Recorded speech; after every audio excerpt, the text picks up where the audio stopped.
Greetings, Earthlings, and welcome back to Podcastage. The SE Electronics V7 is one of my all-time favorite dynamic mics, and it costs about $100.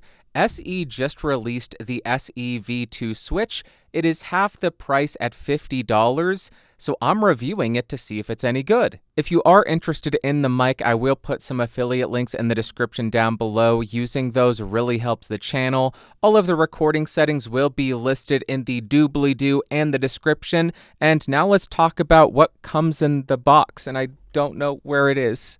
I found it.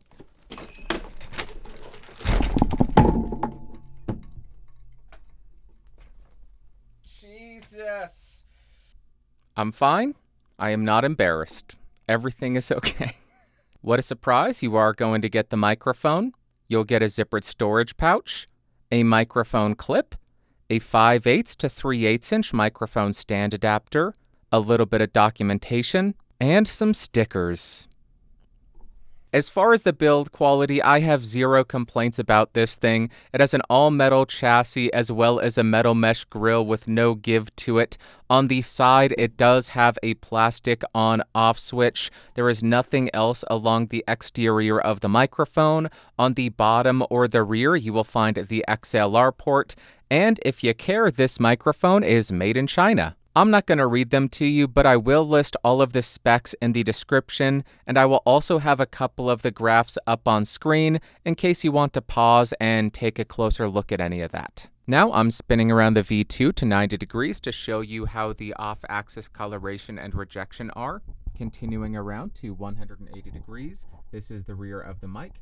Continuing around to the second 90-degree angle, there we are, and then rotating and ending at the front of the mic. Now let's go ahead and see how well the microphone rejects plosives. Please bring pizza pronto. Please bring pizza pronto. Please bring pizza pronto. But also, how would it handle plosives if your mouth is right on top of the grill? Please bring pizza pronto. Please bring pizza pronto. Please bring pizza pronto. Now I am right on top of the microphone to exaggerate the proximity effect, and here's how it sounds. Now about 3 inches off of the mic with it pointed at the corner of my mouth, and here's how it sounds. Now I'm about 6 inches off of the microphone talking directly into it, and here's how it sounds. Pretty much nobody will use it this way, but here it is 1 foot away from the mic. Now I'm about 2 feet away from the V2 switch, and about 4 feet away from the SE V2 switch. Now I am typing on a keyboard with Gateron blue switches to see how much of my voice versus how much of the keyboard it picks up. And for the gaming folk, now I'm clickety-clacking on the SAD W and spacebar keys. Now, here is how the microphone sounds about 3 inches away from my mouth in a relatively well-treated room. And now, here is how the microphone sounds about 3 inches away from my mouth in a completely untreated space.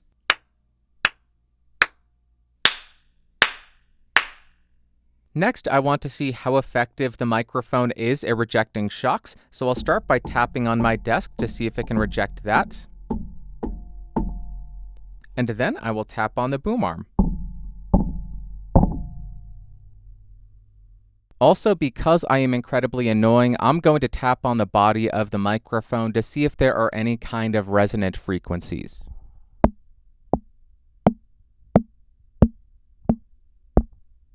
Because this is a handheld mic, I will pass it back and forth between my hands to see how much of that noise it can reject. Although I don't recommend it, I do want to include a demo of cupping the microphone. So here is how it sounds when the grill of the microphone is not covered. And once I encapsulate it in my hand, here is how it sounds. Again, here is how it sounds without cupping the grill. And here is how it sounds once your hand encapsulates the grill of the mic. Not great. I also want to see if there was any kind of audible click or noise when we turn on or off the microphone, so let's go ahead and try that.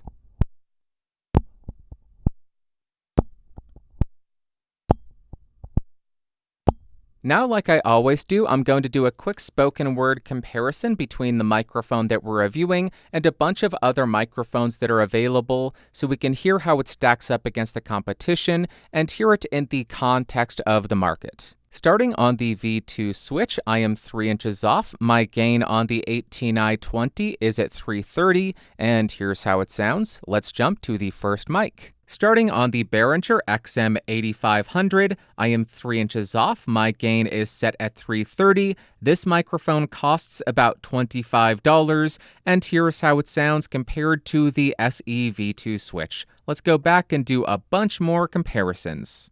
Back on the V2 switch for a palate cleanser, here's how it's sounding. Let us jump to another mic. Now I am on the Shure SM58, 3 inches off with my gain set at 330. Make sure to check the lower third to see how much I boost each of these in post.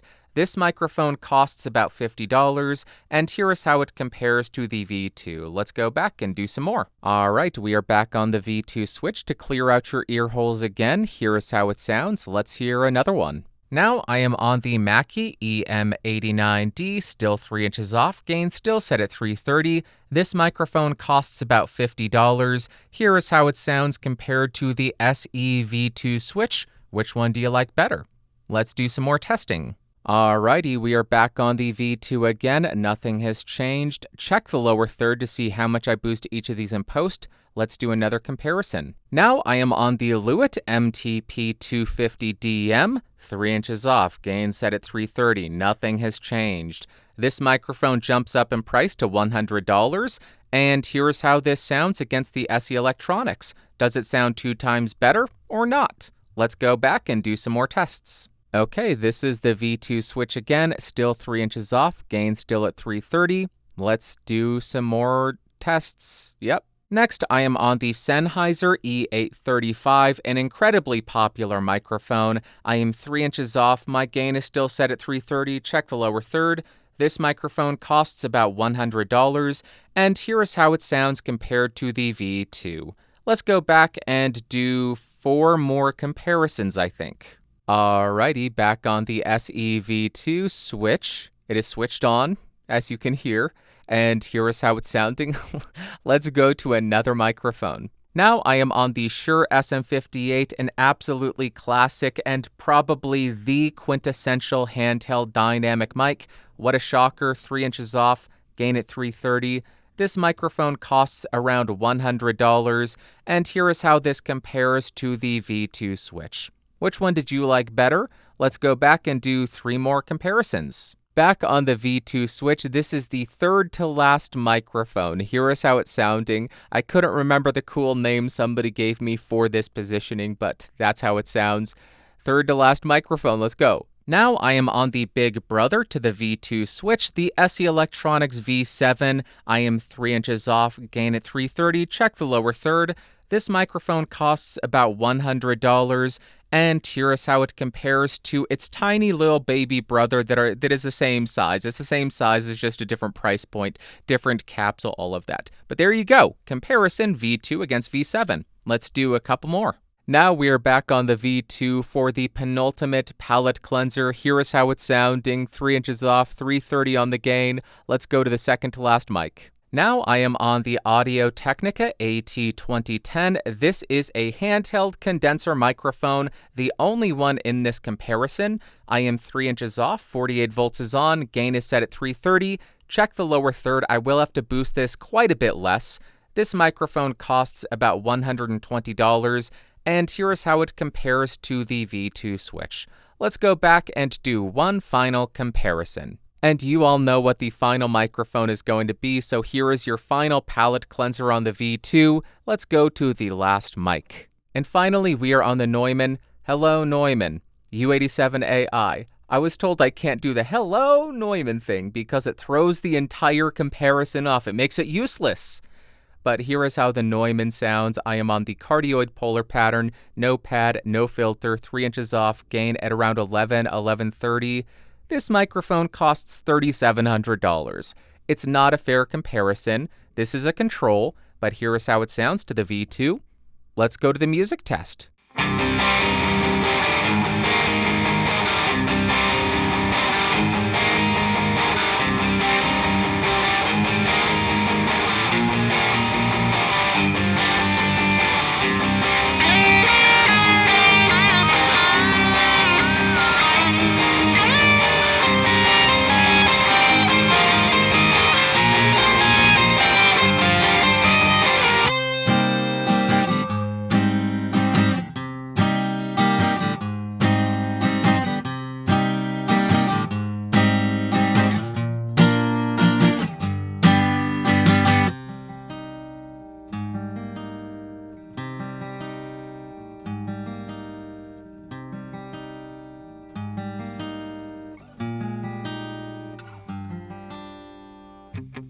I have got all the microphones I need, but I'll never stop reviewing them.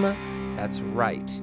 You are never getting rid of me. Until I am 6 feet underground, I am not going to stop reviewing, testing, and demoing microphones, so you better get used to it, buddy. Get used to it! And let's move on to the conclusion. What a weird thing to brag about. Until I'm dead, I'm not going to stop testing mics. What? I know that by now I'm starting to come across as an SE Electronics shill, but they continue to put out products that I like, and this microphone is another notch in the bedpost. I like it. It's a good sounding microphone. That's what I'm trying to say.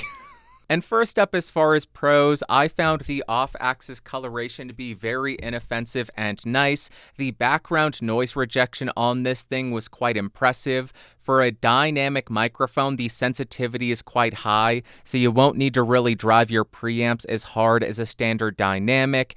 And the overall sound of this I found to be pretty natural sounding. And then as far as cons, I think the plosive rejection leaves a little bit to be desired, and the biggest con for me is the handling noise and shock rejection. I found it to be quite bad, and when I compared it to the V7, it seems like the system in the V2 is a huge downgrade from what they use in their higher-end mics. And now, what are my overall thoughts and opinions of the V2 switch? As far as the overall sound, you get a bit of support in the low end, but it doesn't come across as overpowering or muddy or unclear. Then you get a push to upper midsection, but it's not overdone. It doesn't come across as artificial or aggressive. And then you get a little bit of a less extended treble and air region, so it's not as clear as its bigger brother, the V7, but it does still come across very smooth for an affordable dynamic. On the electric guitar, I quite liked it because it doesn't come across muddy in the bass or low mids. You get a bit of a push in the upper mids, but it's not overdone, and then the top end doesn't come across harsh. On the acoustic guitar, I could take it or leave it. For a dynamic, it's pretty decent, but I'm still always going to be reaching for an SDC because it doesn't have the extension that I want. For singing vocals, I think it works quite nicely if you are looking for more of that smoother character with a little bit of that upper mid focus that's not too aggressive and not too overdone. And finally, for spoken word, I think you're getting a fairly balanced bass and low mid section. You do get that upper mid push, but it comes across very smooth and well done. And then you don't get the same extension into the treble and air as its big brother, but I don't end up with any kind of sibilance issues on this thing. I just think it's offering an overall pretty pleasing sound right out of the box. And to wrap up, would I recommend the SE Electronics V2 switch? Yes, I would. Kind of. For $50, I think this thing sounds crazy good, but that is just my personal preference. I know people will disagree with me. Some people will want that more V-shaped sound of the Mackie, or the more boosted sound of the 48, or the more condenser-like sound of the E835. And if that's what you want, no.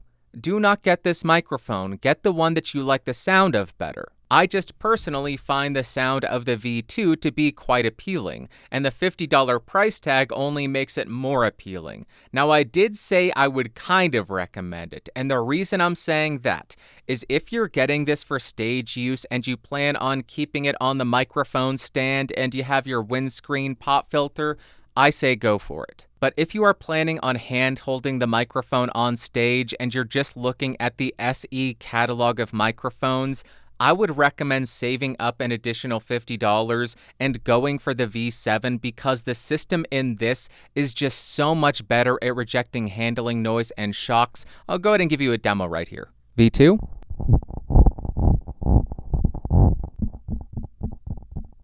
V7.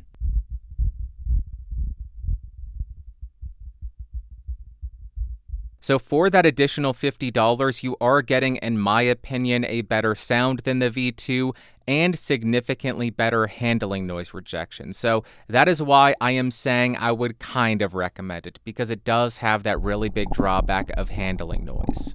All right, that's all that I've got for you today. If you found this video fun, interesting, or helpful, Go and give me a thumbs up. Hated it, big old thumbs down. Thank you to the members. They are amazing. They support the channel at $5 or more. I absolutely love them. They make videos like this possible, so thank you to them. Thank you for coming by and watching and listening. I will talk to you next week. Talk to you later. Bye-bye. Whoa. Whoa. Beep.